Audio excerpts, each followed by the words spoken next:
On today's episode, I'm going to show you my favorite anti-pedals.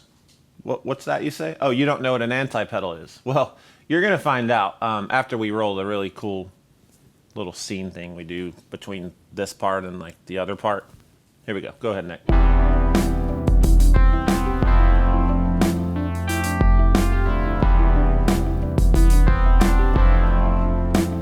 So you might be asking, what is an anti-pedal? Well, an anti-pedal is an effect for your guitar that just won't fit in your gig bag. It's not contained in the normal pedal enclosure. It's probably quite large, cumbersome, really complicated, but they sound amazing. And a lot of these units you're about to see have inspired many pedals over the years. Without further ado, let's jump right in. The first is the Danelectro 9100 all-tube spring reverb unit. This was made in Neptune, New Jersey in 1965, and this is pre-90s Danelectro. A lot of you guys know about the reissued guitars and the cool pedals that came out, but this is when Danelectro made a lot of amps and a lot of things for a lot of different companies. You'd find these in the Sears catalog, and this thing is spectacular on guitar. It's also great on vocals, drums, synthesizers. Nick has this living at his desk from time to time. Let's check it out.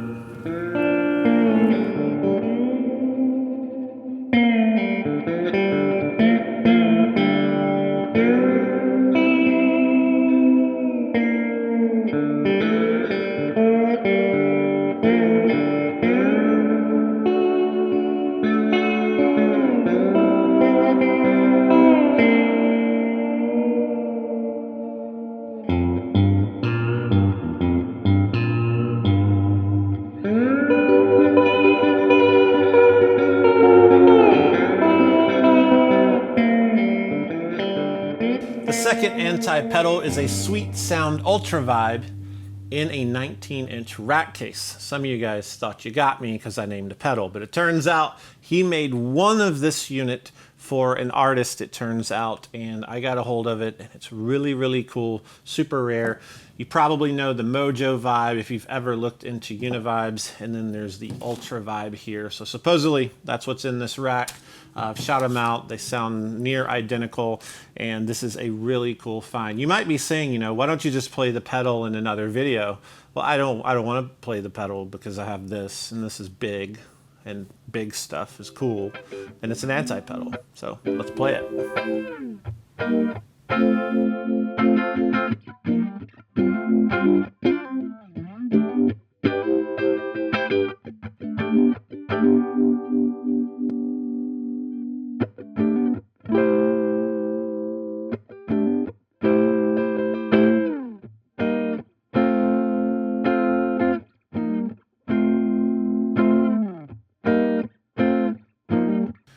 There's nothing better than making sure your guitar is in tune. Nobody likes it when you're out of tune, and there's a lot of pedals out there that do this, but if you go back to 1961, you have the Conn Strobotuner.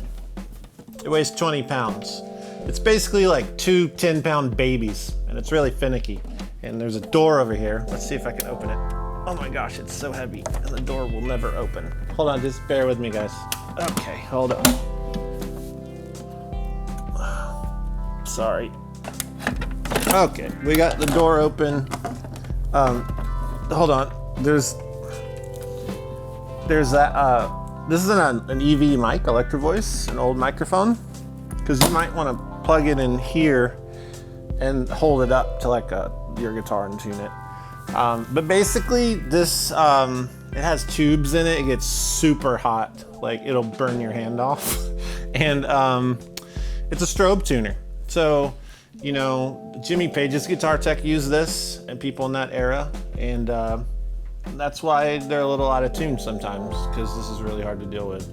But their music sounds good, so maybe you don't need to tune, but maybe you tune with a tuner like this so that you kind of tune. I don't know. Next up is the Multivox Multi-Echo MX312. It's made in Japan, so you know it's good, and it's heavily inspired by the Roland Space Echo. I actually like this one better, and I have a lot of tape echoes, including all the EP versions made by Maestro and others. This is my favorite, so I'm going to play it for you, and I'm also going to turn a knob on here that turns up the spring reverb, which I think is fantastic. Another thing I love about this is the microphone inputs. It's awesome on vocals, really cool on snare drums, and just anything you can put a mic to.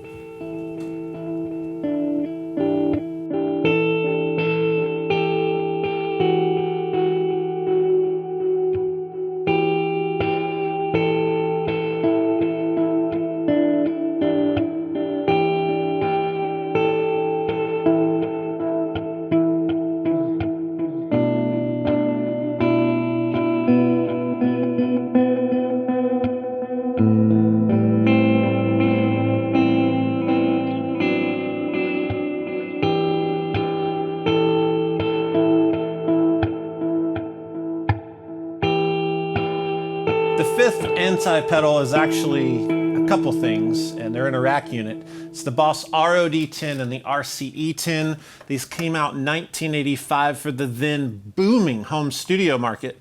I don't think it was that good of a market because stuff was like $1 billion and it wasn't really that awesome, but Boss made these and they're awesome.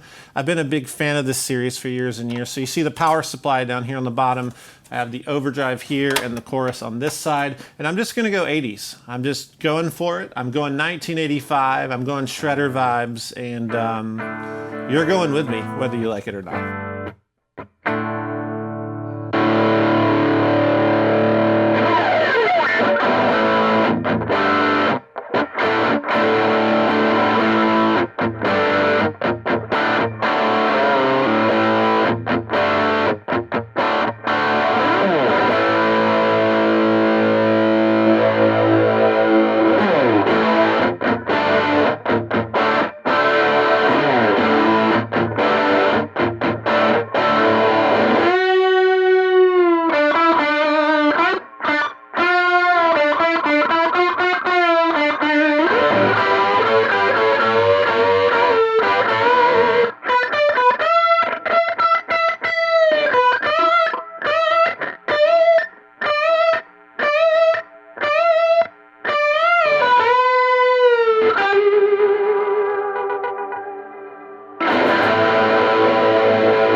Had a lot of stuff going on.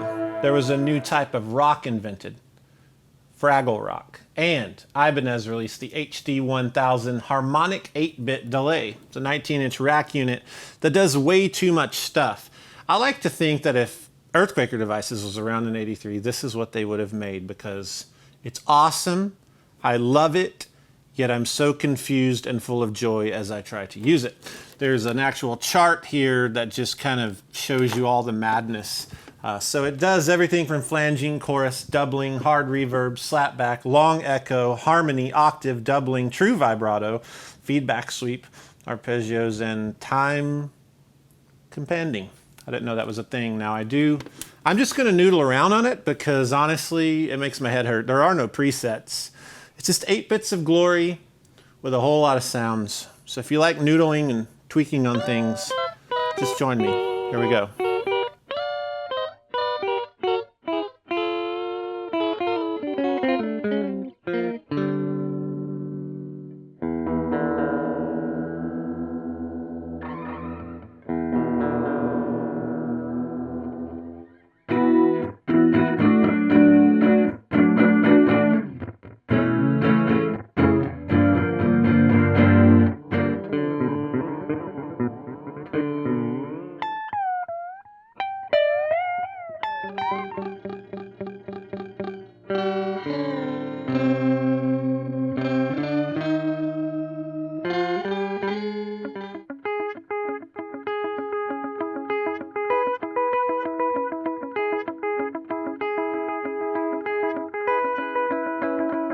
The next anti-pedal I'm showing you is the only one that's actually made new today, so you could go buy this if you wanted.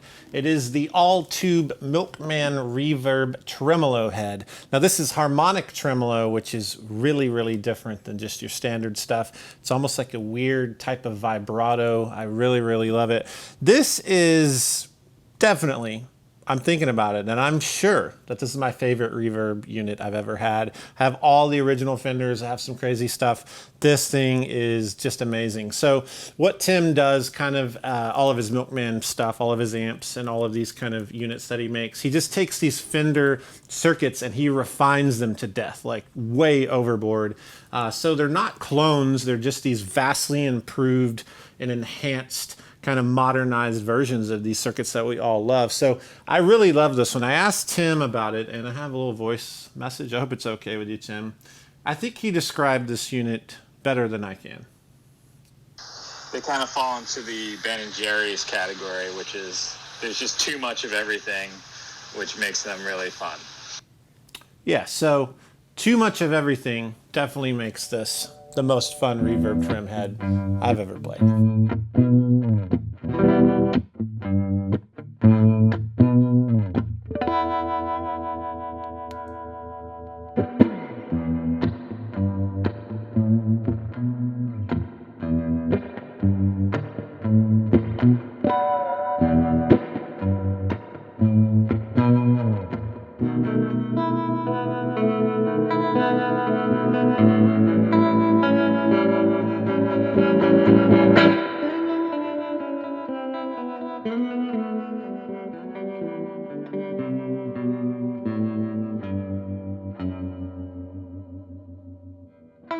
The last and greatest anti-pedal that I own, possibly, is this giant Leslie 760 cab.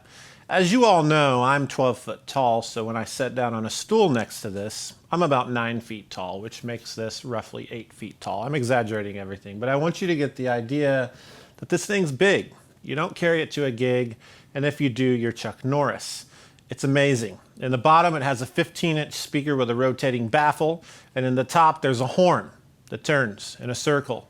It's a rotary horn, much like you hear when the weather's really bad in your neighborhood, one of those things. And when I touch this button, it speeds it up or slows it down. And this is one of the best sounds there is, possibly ever. It is the origin of chorus, which I'll have to do in another episode.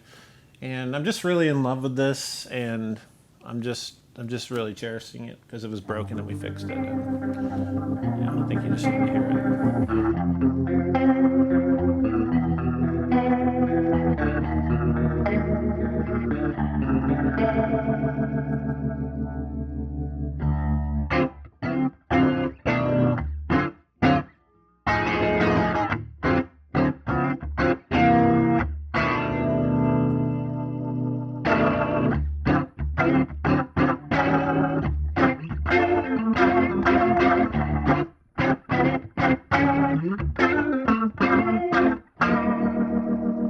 Today's record time is brought to you by 1985's Aha, Hunting High and Low.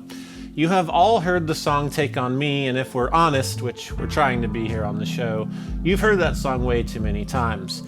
I heard it one time at a funeral, I heard it at a wedding, I heard it at my own birthday and I didn't want it to be played. It just plays constantly. It's a good song, but this album is really good and it gets overlooked. And the band has kept on making music, and it's probably a little sad for them that people only care about the one song. So I'm gonna tell you about more songs. I love the track Blue Sky on side 1, and my favorite song on the whole album is The Sun Always Shines on TV. What I need you to know is that this is 1985. There is no auto-tune. This is tracked to tape. You can't synchronize things digitally, and when you listen to this, keep that in mind. It's really, really amazing and impressive. The singer has a vocal range that's absurd, the instrumentation's great, really great songwriting, and it's a little dated. It has reverb on everything, but get over that, listen to it, and I think you'll really enjoy it. In the comments below, I want you to listen to this and tell me what you think about it, and then tell me about another really good mid-80s album that maybe is a one-hit wonder, or maybe it's just a record no one knows about. I'd like to check it out.